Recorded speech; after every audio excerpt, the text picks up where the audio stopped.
Shalom saudara-saudara yang terkasih, senang rasanya kita bisa berjumpa walaupun tidak secara langsung oleh karena situasi yang terjadi saat ini. Tapi kami berharap melalui acara ini kami bisa menyapa saudara-saudara jemaat sekalian, khususnya untuk jemaat GI Holis. Jika saudara-saudara yang menyaksikan video ini baru pertama kali melihat kami, maka saya akan memperkenalkan diri. Ini adalah suami saya, Pendeta Santobi, dan saya adalah Ibu Feni. Selanjutnya kami akan membacakan pertanyaan-pertanyaan yang sudah diajukan kepada kami dan kami mencoba untuk bisa menjawabnya. Ya, untuk episode kali ini pertama kali kami akan membahas tentang happiness in life. Untuk pertanyaan yang pertama saya akan bertanya, ada yang bertanya kepada Pak Santobi demikian. Pak Santobi, definisi kebahagiaan hidup menurut Pak Santobi apa ya? Mohon pencerahannya. Ya, kalau kita bicara tentang kebahagiaan saudara, tentu kita berharap kebahagiaan yang dimaksud adalah, yang sejati itu adalah sukacita di dalam hidup ini. Nah, saudara, sukacita ini saudara tentu bukan didapat dari apa yang memang kita punya, yang kita raih atau kita duduki, ya jabatan-jabatan kita. Nah, saya percaya saudara, sukacita sejati itu justru ada di dalam Kristus Yesus. Karena apa yang ada dalam dunia ini tidak pernah memberikan kebahagiaan yang sejati. Saudara, coba kalau kita bisa melihat apakah harta, takhta, dan segala isi dunia ini dapat membawa sukacita dalam kehidupan kita. Kalau memang dapat membawa sukacita, berapa banyak yang kita miliki sampai kita benar puas dan mendapatkan kebahagiaan atau sukacita. Nah, jujur saudara, jangankan kita mendapatkan kebahagiaan, malah terkadang kita bisa stres sendiri karena kita sendiri tidak pernah mengalami kepuasan dengan apa yang kita punya. Ya, saya menganggap kepuasan itu bagaikan pasir hisap yang semakin dalam dan semakin dalam. Nah, karena itu kebahagiaan itu sebenarnya yang kita bisa peroleh yaitu di dalam Yesus Kristus. Nah, saudara, kalau kita melihat di dalam Yohanes, saudara, pasal yang ke-15 ayat 11, saya bacakan untuk kita semua. Yohanes pasal 15 ayat 11 berkata demikian.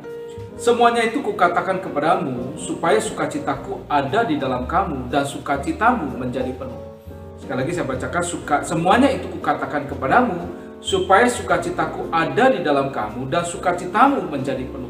Jadi kata firman Tuhan di sini dikatakan bahwa ya kita dapatkan sukacita karena apa? Karena kita ada dalam Kristus. Terlebih lagi kalau kita lihat ayat yang ke-10 memang bicara tentang begini.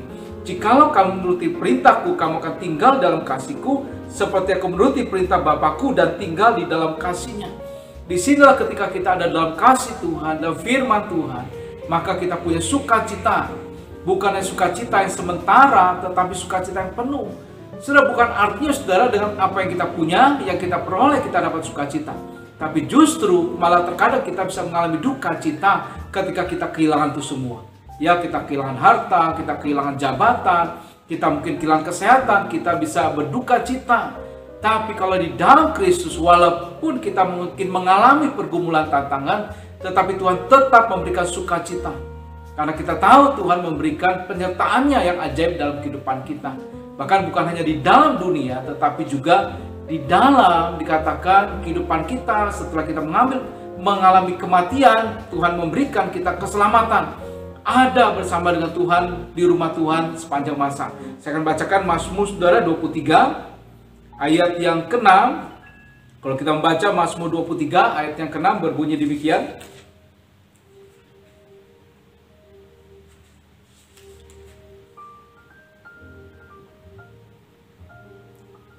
Kebajikan dan kemurahan belaka akan mengikuti aku seumur hidupku, dan aku akan diam di rumah Tuhan sepanjang masa. Bayangkan saudara, kata kebajikan dan kemurahan belaka mengikuti aku seumur hidupku. Ya, jadi seumur hidup kita Tuhan berkati kita. Tapi bukan itu saja, aku akan diam di rumah Tuhan sepanjang masa. Jadi sukacita yang sejati kita dapatkan di dalam Kristus. Dan di dalam Kristus saudara, ketika kita yang memiliki Kristus, kita akan diberkati, kita akan bisa menikmati segala apa yang kita peroleh, ya itu karena semua berkat di dalam Tuhan kita dan di dalam kebenaran. Ya. Selanjutnya adalah apakah orang bahagia itu selalu mendapatkan apa yang dibutuhkan sekaligus apa yang diinginkan? Ya, sekali lagi seringkali orang tuh menyangka bahwa orang bahagia itu adalah orang yang punya segalanya. Tapi kalau kita lihat dalam kehidupan kita, apakah ketika kita memiliki segalanya, itu bisa menjamin kalau kita itu bisa bahagia.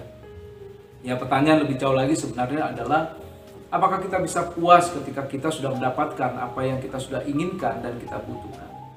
Ya, dan kita tahu saudara, sebenarnya tidak ada seorang pun manusia itu bisa puas. Mungkin kita ingin, misalkan kita ingin keluar negeri, berjuang mati-matian. Sudah keluar negeri, ya begitu aja, pengen yang lain lagi. Ya, kalau kita ingin membelikan misalnya satu mobil, misalnya mobil Avanza, sudah berusaha dapat mobil Avanza. Tapi setelah itu kadang-kadang kita juga melirik mobil yang lain, kok kelihatannya lebih bagus daripada mobil saya. Ya, saudara, kadang-kadang misalkan begini juga. Kalau ada orang yang misalnya melamar pekerjaan, ketika tanya, kira-kira kamu mau gaji berapa kerja di sini? Mungkin dia menjawab 5 juta. Karena dia pikir dengan 5 juta kebutuhan dia bisa dicukupi. Tapi setelah bekerja, apakah dia cukup dengan 5 juta? Apakah tidak mengharapkan gaji dia naik? Tentu saya percaya dia ingin gajinya naik. Karena setelah berlalunya waktu ternyata dia mulai muncul lagi kebutuhan-kebutuhan yang baru, keinginan-keinginan yang baru. Misalnya saja, ya setelah dia bekerja, dia ingin ganti handphone dengan model lebih baru dan tentu lebih mahal. Sehingga kemudian dia pikir bagaimana caranya saya bisa membeli, tentu berharap gajinya naik. Dan tetap saudara katakan bahwa tidak ada satupun manusia yang bisa puas dengan kehidupan, ya, dengan apa yang dia peroleh. Dia tetap ada terus keinginan atau kebutuhannya. Nah saudara, kalau kita belajar satu bagian firman Tuhan, saya akan bacakan dari Filipi. Saudara, Filipi pasal 4, kalau kita melihat di dalam bagian firman Tuhan ini, Paulus berkata apa saudara? Ya, kalau kita melihat di dalam ayat 10, Paulus berkata demikian, aku sangat bersukacita dalam Tuhan. Ya, kita lihat, aku sangat bersukacita dalam Tuhan, bahwa akhirnya pikiranmu dan perasaanmu bertumbuh kembali untuk aku. Memang selalu ada perhatianmu, tetapi tidak ada kesempatan bagimu. Nah ini saudara alasannya, ayat 11 saya bacakan. Kukatakan ini bukanlah karena kekurangan, sebab aku telah belajar mencukupkan diri dalam segala keadaan. Aku tahu apa itu kekurangan, dan aku tahu apa itu kelimpahan. Dalam segala hal dan dalam segala perkara tidak ada sesuatu yang merupakan rahasia bagiku, baik dalam hal kenyang maupun dalam kelaparan, baik dalam hal kelimpahan maupun dalam hal kekurangan. Segala perkara dapat kutanggung di dalam Dia yang memberi kekuatan kepadaku. Artinya apa saudara? Paulus bersukacita bukan karena bukan segala apa yang dia miliki, bukan dia ingin segala cita-cita yang luar biasa, bukan. Tapi firman Tuhan katakan, aku belajar mencukupkan dengan apa yang aku punya. Dikatakan, aku tahu apa itu kekurangan, aku tahu kelimpahan. Jadi bagi Paulus bukan bicara tentang kekurangan atau kelimpahan yang bisa membawa kita bahagia atau tidak bahagia. Ya, seringkali kan orang merasa kekurangan tidak bahagia. Ya, punya lebih bisa bahagia. Ternyata Paulus berkata bahwa sukacita itu justru kalau kita belajar bisa hidup mencukupkan diri dengan apa yang kita punya. Hidup selalu bersyukur, hidup selalu menikmati apa yang kita dapatkan daripada Tuhan, itu memberikan kita sukacita di dalam Tuhan. Selanjutnya ada juga yang bertanya demikian. Pak, saya dari keluarga broken home, di mana orang tua saya sudah bercerai dan hidup saya hancur. Apakah saya masih bisa bahagia? Ya, tentu tidak mudah menjawab pertanyaan seperti ini. Ya, jujur, kita bisa sedih ketika orang tua yang kita sayangi itu bercerai, sehingga kita sendiri kehilangan kebersamaan dengan orang tua yang kita sayangi. Ya, terlebih lagi kalau kita ingat bagaimana kebahagiaan kita ketika mereka masih bersatu, kita bisa bermain bersama-sama, mungkin kita banyak melakukan aktivitas bersama. Nah, apa yang kita lakukan supaya kita tetap bahagia? Nah, sebenarnya kebahagiaan sejati itu tidak bergantung pada situasi dan kondisi. Ya, saudara, kalau hidup kita bergantung pada situasi yang kita hadapi, pasti kita tidak akan menemukan kebahagiaan sejati. Nah, kebahagiaan sejati sekali lagi adalah terletak pada hubungan kita dengan Tuhan. Hubungan yang sejati dengan Kristus menyatakan bahwa kita adalah orang-orang yang berharga di mata Tuhan dan Dia mengasihi saya. Jadi dalam hal ini saudara, kadang-kadang kita merasa terbuang, tidak disayang oleh orang tua kita. Apalagi kalau kita disuruh memilih ikut yang ayah atau ikut ibu, kalau misalnya orang tua itu bercerai. Ada kehilangan yang sangat dalam. Nah, di sini kita boleh belajar sebenarnya kalau kita ingin bahagia, kita harus belajar untuk belajar mengampuni. Ada kepahitan yang kita alami dalam kehidupan kita. Ya, dalam hal ini yang mungkin saya juga menambahkan, kita juga belajar ketika kedua orang tua bercerai, Kita juga belajar seperti tadi kata Pasang Tobi, mengampuni. Ya, mereka bukanlah manusia yang sempurna. Mereka sama dengan semua orang, masih bisa berbuat dosa, masih bisa ada dalam hati tidak mengampuni. Dan dalam segala kelemahan mereka akhirnya mengambil keputusan yang tidak sesuai mungkin dengan kebenaran firman Tuhan. Pastinya ini membuat kita menjadi sedih. Ya, jadi saudara, dalam hal ini saya percaya janganlah kita tenggelam dalam kesedihan yang dalam. Belajarlah sekali lagi, tadi katakan dia mengampuni mereka, tetap sayang kepada mereka dimanapun mereka ada. Berdoa supaya mereka juga menyadari kesalahan mereka. Berdoa supaya Tuhan tetap memberkati dalam kehidupan mereka. Jadi walaupun mungkin kita kehilangan sangat besar terhadap orang tua kita, tapi kita masih memiliki Tuhan. Dan Tuhan juga masih memiliki kita tetap manusia yang berharga di mata Tuhan. Dan kita tetap bisa mengalami sukacita, kebahagiaan. Karena kita ada bersama dengan Tuhan, dan saya percaya banyak orang-orang juga yang tetap mengasihi kita, terutama saudara-saudara kita seiman yang boleh mengasihi kita. Jadi intinya adalah bagaimana dengan kita sendiri ya, untuk menyingkapi, untuk menanggapi kebahagiaan itu sendiri. Selanjutnya ada pertanyaan lagi, Pak, apa ciri-ciri orang yang hidupnya bahagia? Ya, ini kalau bicara tentang ciri-ciri tentu kita bisa tergoda dengan ciri-ciri yang tampak dari luar. Ya, misalkan begini, kalau kita melihat orang itu kaya, ya rumahnya banyak, rumahnya besar, layaknya seperti istana. Kemudian kita juga melihat ada keluarga yang baik-baik dan tidak pernah bertengkar. Kita juga melihat pekerjaan dan usahanya tidak ada masalah, lancar terus. Ya, penghasilan juga cukup untuk memenuhi kebutuhan, baik rumah tangga, sekolah, rekreasi. Ya, mungkin kita juga merasa melihat orang bahagia karena punya rumah yang sekali lagi yang luar biasa, kendaraan yang mewah dan segala macam. Belum lagi dikatakan kalau kita melihat tidak ada masalah, tidak punya pergumulan dan penderitaan, rasanya sehat-sehat saja. Nah, kita bisa tergoda dengan hal ini. Ya, bagaimana kita bisa melihat orang itu adalah orang yang bahagia. Nah, cuma kalau kita melihat, apakah kita pernah menemukan orang yang memiliki ciri-ciri tersebut? Apakah benar tidak ada orang yang dikatakan tidak punya masalah? Saya percaya semua orang itu punya masalah. Ayo saudara, kalau bisa saudara cari di mana di dalam dunia orang tidak punya masalah. Walaupun dia kaya, walaupun dia kelihatannya baik, tapi saudara kalau sudah dalami dalam kehidupannya, dia pasti juga punya problem. Entah problem dalam kehidupan keluarganya, problem dalam kepribadiannya sendiri. Semua punya pergumulan, belum lagi sakit. Tidak ada seorang pun dalam dunia yang tidak mengalami sakit. Ya, terutama saat ini kita juga mengalami kegelisahan, kekhawatiran, terutama kalau bicara tentang ya hidup kita masa depan dan ketakutan dalam kehidupan kita. Nah, saudara, karena itulah sebenarnya kata bahagia itu sebenarnya dihubungkan dengan kata berkat. Ya, saudara, kalau saudara melihat di dalam Alkitab, saudara, saya akan bacakan dalam Mazmur 1. Mazmur 1 ayat 1 berkata demikian, ya. Berbahagialah orang yang tidak berjalan menurut nasihat orang fasik, yang tidak berdiri di jalan orang berdosa, dan yang tidak duduk dalam kumpulan pencemooh, tetapi yang kesukaannya ialah Taurat Tuhan, dan yang merenungkan Taurat itu siang dan malam. Nah, kata bahagia itu, saudara, dalam pemahaman di sini itu memakai kata juga diberkati. Jadi dikatakan diberkatilah orang, ya. Dan orang yang diberkati adalah orang yang bahagia. Jadi orang yang bahagia adalah orang yang bisa menyadari berkat Tuhan dan menikmatinya. Selalu bersyukur buat semua berkat yang dia terima. Betul, Ibu? Benar ya.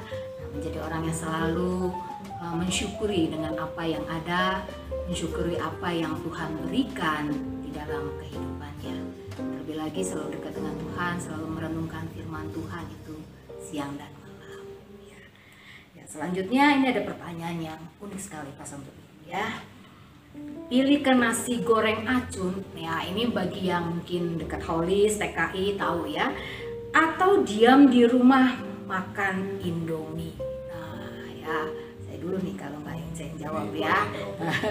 Pertanyaan ini cukup unik ya. Pertanyaan yang mungkin menjadi satu tantangan. Pengen keluar, makan, kumpul rame-rame, atau di rumah aja tapi cuma makan Indomie karena keterbatasan. Ya, menurut saya kita diberi Tuhan kebijakan, diberi Tuhan hikmat di dalam pikiran kita.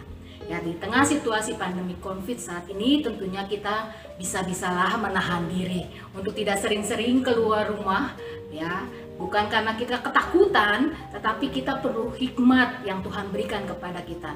Di luar ada penyakit, di luar ada hal yang mungkin berbahaya. Mengapa kita harus pergi ke sana? Sedangkan untuk saat ini kita juga bisa dipermudah dengan adanya Gojek, Gosen, ya, GoFood yang bisa mengantarkan, membantu kita untuk menerima atau makan yang sama mungkin dengan situasi seperti ini.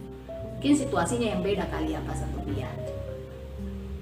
Ya, jadi kalau di rumah tinggal Indomie ya silakan dimakan ya.